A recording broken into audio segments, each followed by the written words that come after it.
Markets from Shanghai to Moscow, London and New York were completely focused on the news that manufacturing in China grew for a third month in May.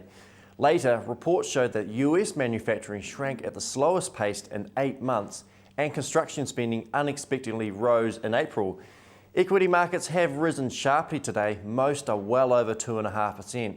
Still, General Motors filed for bankruptcy protection, but they will still be in business.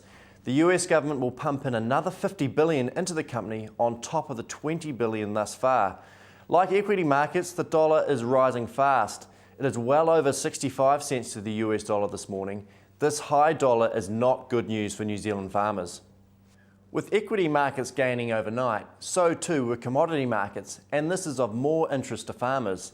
Corn, soybeans and wheat rose to the highest prices in at least 7 months.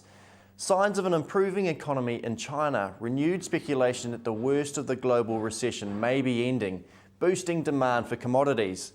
In addition to this, with a falling US dollar, US commodity prices have increased, based on the idea that US product will be in demand for export.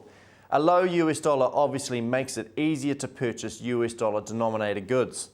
Adverse weather and smaller crops has been pushing US grain futures up 19% in May, the biggest monthly gain since September 2007. The rise of the New Zealand dollar is expected to really start to bite into gains our beef has been making in the US markets. In the US, Memorial Day weekend is coming up, and so traders have been in search for beef to fill orders. US market prices have lifted on the back of this.